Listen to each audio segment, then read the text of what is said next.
Hey, what's up, guys? Master Flex here. What a way to kick off 2020 on SmackDown, Friday Night Smackdown. Guys, I haven't done a WWE video in quite a while. As you see, I've been doing quite a few hangout videos here and there, but I have still been keeping track. I have still been keeping track of Raw and SmackDown, even NXT for that matter.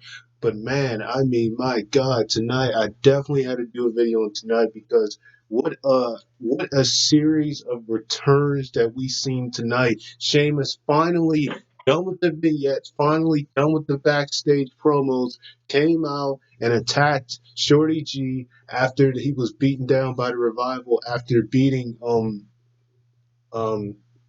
Scott Dawson in a matchup on SmackDown. I believe, yeah, it was Scott Dawson. We've seen Sheamus get back in the ring. We've seen John Morrison in the most strangest way. You know, I was expecting Morrison to come back in a different way, but we've seen Morrison backstage in the Miz's locker room after the Miz apparently turned heel after being frustrated after losing to Kofi Kingston and attacking Kofi Kingston after the match. And when they went to go try to interview The Miz and ask him why he did what he did. The first person you saw come out was John Morrison. It had been rumored for a long time and even confirmed that John Morrison was back and had signed a contract with WWE. And I was certainly expecting him to come back. But I just didn't think, I just didn't think he was going to come back in that way that they presented him tonight. And to top it off, to end off the night, the Usos, who we have not seen since Jimmy Uso's arrest, since his DUI arrest. They are finally back. They have been gone since the summertime. It has been quite different with the tag team division ever since they've been gone. I've definitely missed them. I'm definitely glad they're back. It's interesting to see, you know, where they're going to go from here as far as them booking, tag team matches and things like that because they do need more tag teams. You know, the tag team division, I thought Mustafa Ali, when he was teaming with Chad Gable or Shorty G, I'm just calling him Chad Gable, I thought they were a pretty good team. I thought they could have actually stayed together, but they're also really good single competitors as well. But I thought they was a pretty good team when they were together. The Usos been back together. It's great to see that. I mean, the New Day of the SmackDown Tag Team Champions, but they got to have some more teams to feud with. And, we've seen them feud with the Usos in the bar plenty of times in the past. We've seen them, recently just feud with the Revival, especially in their amazing TLC match, the ladder match they had at TLC.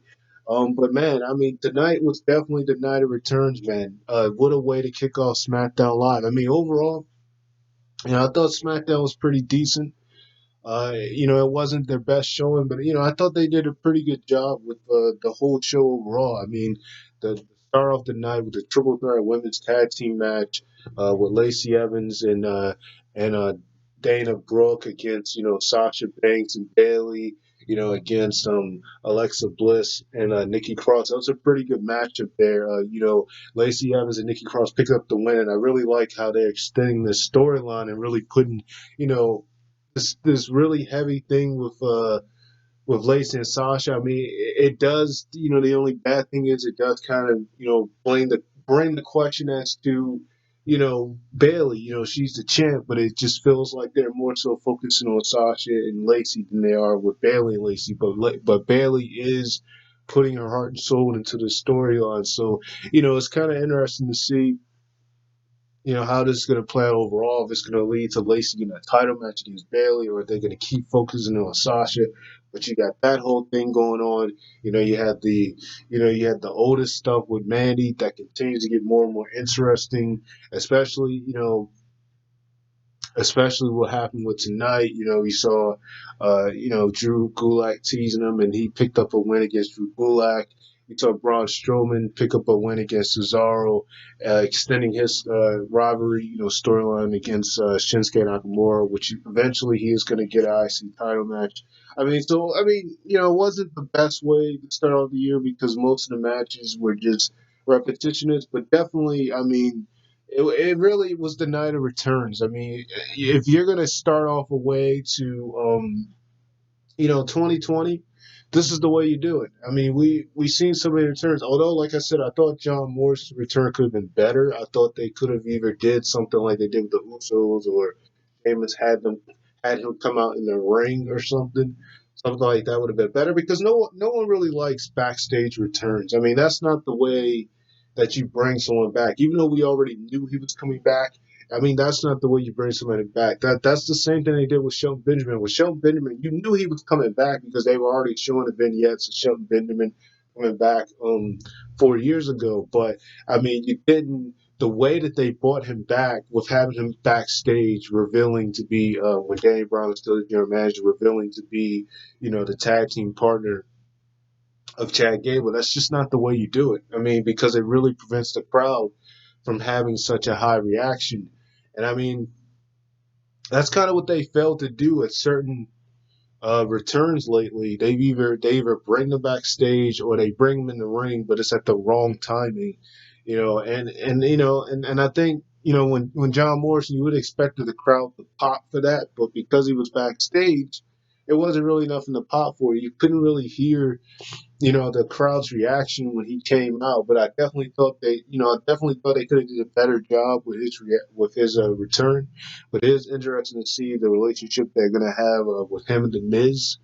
If he is kind of gonna be like the Miz's henchmen, like they once actually were tag team partners and were tag champions at once upon a time. So it's interesting to see how this whole thing will play. And it's even more interesting to see if this whole heel turn of the Miz is going to lead into the Miz and John Morrison eventually challenging the New Day for the tag team titles. I mean, I would love to see that. I mean, even though we've seen Kofi Kingston against the Miz plenty of times, and this is the perfect example of that.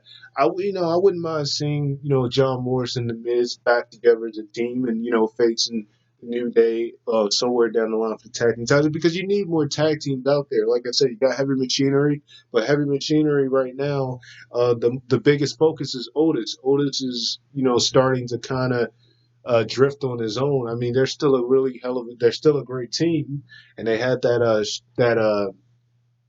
street fight tag team match, against the Revival 2 weeks ago during Christmas time. But they're still a great team, still a really good team. But Otis is super over right now with the Manny stuff. He's a little sidetracked with that. So you can't really count on that team. And I mean, so and then Robert Roode is suspended right now.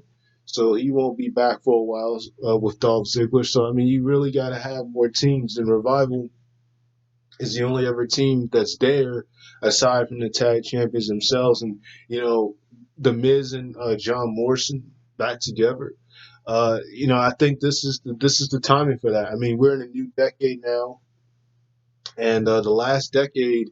The funny thing is, in the 2010s, at that point they had already broke up. They weren't even a team by the time the last decade started because by the time that decade started, they were already broken up. The Miz was already solo. He was already on his own. And actually, beginning of that year, he started teaming up with the Big Show. But I'm not going to get into all of that. But like I said, and it didn't surprise me because I've noticed this pattern here where they continue to turn guys heel that have feuded with the Fiend, with the exception of Daniel Bryan. He's the only one who did not turn heel because he was already a heel, turning himself to a babyface. But everybody else, Finn Balor, Seth Rollins, and now the Miz, who you've seen that coming a mile away because the Miz just does a better job as a heel than a babyface. But I will say that this babyface run he had was slightly better than the last babyface run he had by a long shot. He was more over with this one. He did a better job with this one, but you just knew that eventually he was going to turn back heel again because the Miz. I mean, that's just how he is. His character. He's just naturally a natural born heel. Some guys they're just better as a heel, but you've seen that happen, which didn't really surprise me, especially with his backstage encounter with Kofi Kingston.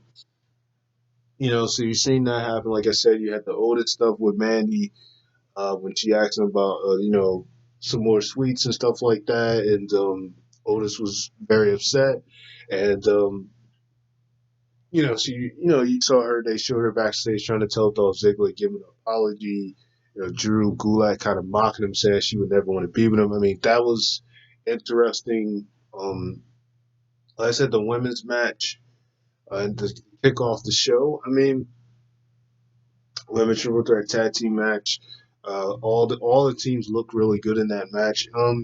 I like how they're giving Dana Brooke a lot of TV time. You know, there's some women out there who also deserve some TV time. You know, but like I said, this was truly the night of returns. I mean, my goodness, Sheamus finally comes back in the ring. I mean, we hadn't seen. I mean, Sheamus. He's been backstage saying all this stuff, and you know, for a second, even though I didn't think he was gonna do this. For some reason, I was thinking he was gonna come back with his old theme song, but that of course did not happen. But Sheamus comes out, you know, broke kicks Chad Gable. First, I thought, you know, when he came out that he was had turned babyface, but then when he broke it, Chad Gable, I was just like, yeah, that's typical. Yeah, I mean, from based on what he was saying backstage, it didn't seem like he was going to turn babyface. So he's still a heel. Um, he's just kicking ass with anybody he see, pretty much. But I mean, you know, it's going to be interesting to see how things play out now that we've got all these people back. The Usos come back to end off the night to prevent Roman Reigns from getting dog food poured on him again from Dolph Ziggler and King Corbin after they had their match that basically ended in what do you call it? This is the same way that Hell in a Cell match ended, where it was just, you know, there was no winner. You know, it just ended because of the Fiend getting involved and attacking Daniel Bryan. And you know, I just immediately had to post this video as soon as SmackDown ended. It just ended a few minutes ago. I just had to post it because I mean, the Usos come back. They both of them got haircuts. Both of their hairs are short now, which really gives them a different look. I mean, it's going to be. I mean, you know, it's interesting to see how they're going to climb back together, climb themselves up back together after the incident with the stuff that happened outside of WWE.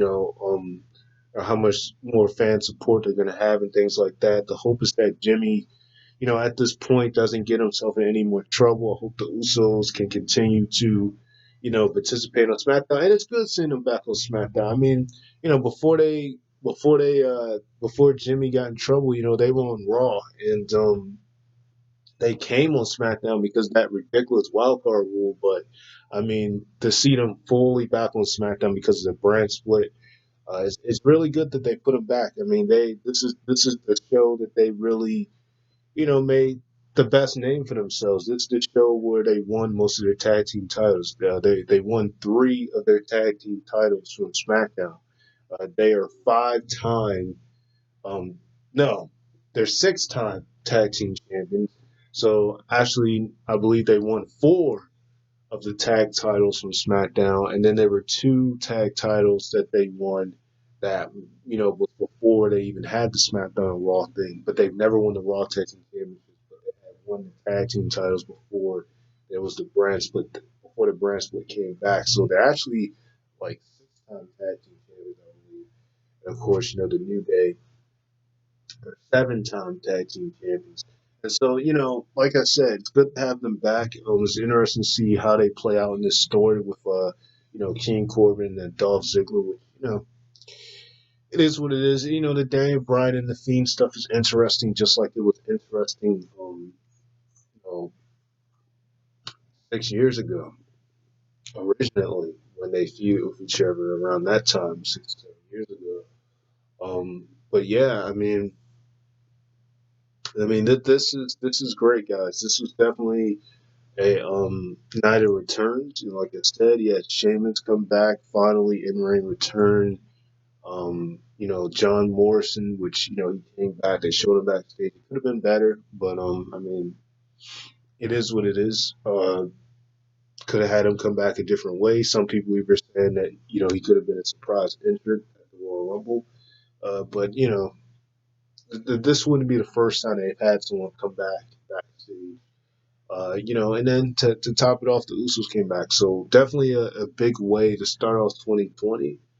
Um, yeah, and so like I said, Chad Gable is finally back in the ring again. In the ring again. So it's interesting to see how everything's going to play out. The stars is going to be on SmackDown. We kind of seen what's going on Raw. And, it's interesting to see who's going to really be the guys on SmackDown this year. And yeah, so I just wanted to end off the video like that. Don't really have much else to say. Hopefully, I can get some more videos in before I go back to school in about 3 weeks. So yeah, sign off, Master Flex. Like, comment, subscribe, and I'll talk to you guys.